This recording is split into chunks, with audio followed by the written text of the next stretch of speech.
Hello everyone, today's topic is Hindi to English translation. आज हमारे पास कुछ सेंटेंस हैं। जैसे फर्स्ट सेंटेंस है, मैं तुम्हारी सहायता नहीं कर रहा हूँगा। सेकंड है, हम उन्हें नहीं बुला रहे होंगे, वे तुम्हें नहीं सता रहे होंगे। जिस सेंटेंस के अंत में नहीं रहा हूँगा, नहीं रहे होंगे, नहीं रही होंगी ये सब आता है, वो होता है हमारा future continuous tense. Future continuous tense.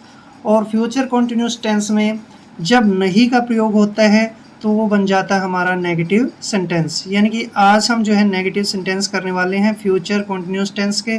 इसका जो स्ट्रक्चर होता है, सब्जेक्ट शैल विल, प्लस में नॉट बी, प्लस में वर्ब की first form, plus ING, plus में ऑब्जेक्ट का प्रयोग करते हैं।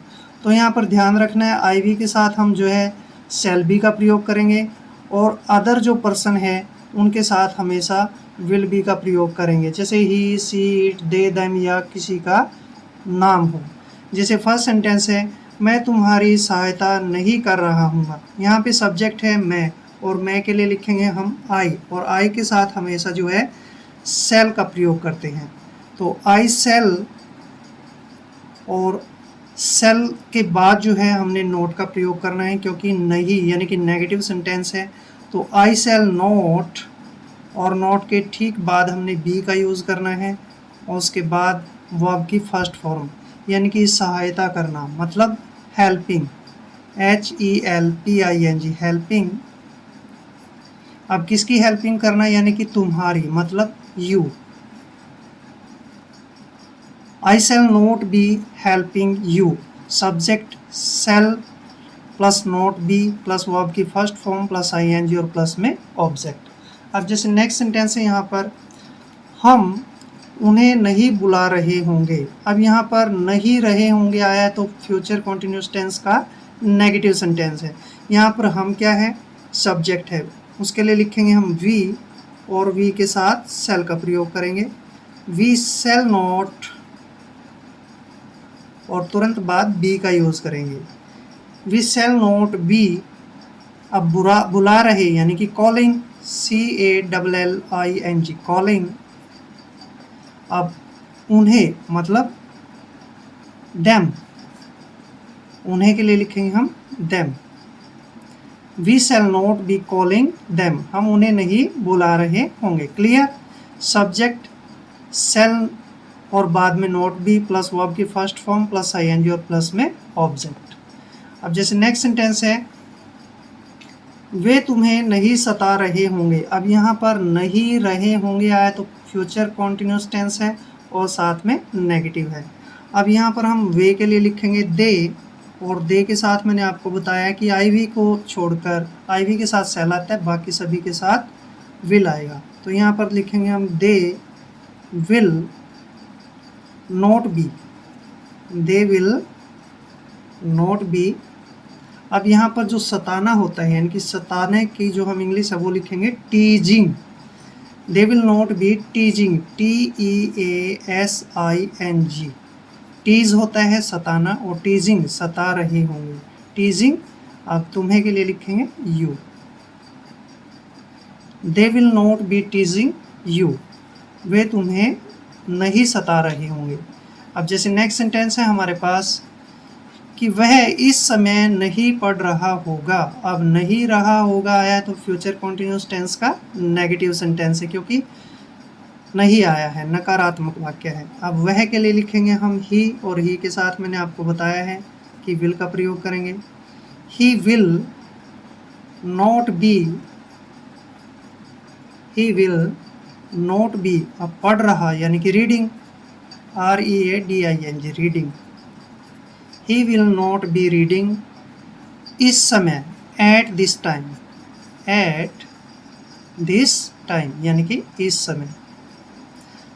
सब्जेक्ट और बाद में विल नॉट बी, वर्ब की फर्स्ट फॉर्म प्लस ING और बाद में ऑब्जेक्ट।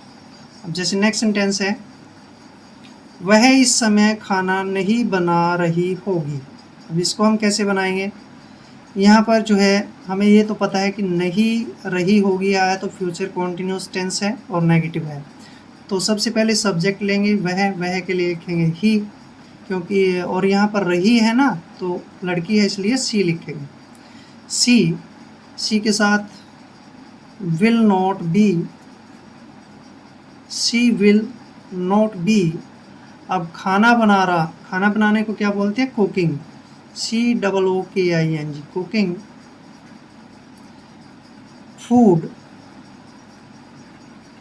फूड। अब इस समय, जैसे वहाँ आया था इस समय, इसमें भी इस समय आया, तो एट दिस टाइम, इस समय के लिए लिखेंगे at this time.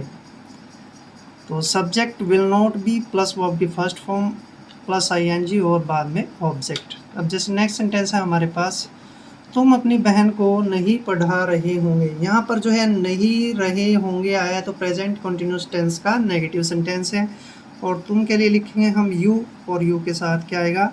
Will not be. अब जो है पढ़ाने की इंग्लिश होती है, पढ़ने की तो रीड होती है, और पढ़ाने की होती है टीच। तो यहाँ पर लिखेंगे टीचिंग, TEACHING, टीचिंग। किसको? अपनी बहन को, यानी कि your sister.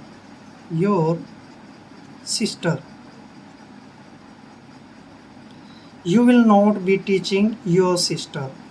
Subject will not be plus verb की फर्स्ट फॉर्म प्लस ING और बाद में object. Next and last sentence है हमारे पास, चपरासी घंटी नहीं बजा रहा होगा। अब यहाँ पर नहीं रहा होगा है, तो फ्यूचर कॉन्टिन्यूस टेंस का नेगेटिव सेंटेंस है। तो सबसे पहले लिखेंगे हम चपरासी, क्योंकि सब्जेक्ट है। द PN, और PN थर्ड पर्सन है, इसलिए विल का प्रयोग करेंगे। Will not B. उसके बाद क्या है? बजा रहा होगा, यानी कि रिंगिंग, RINGING, रिंगिंग।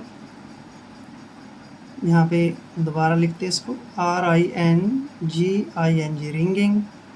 क्या बजा रहा होगा? घंटी, the bell, ringing the bell. The PN will not be ringing the bell. चपरासी घंटी नहीं बजा रहा होगा। क्लियर?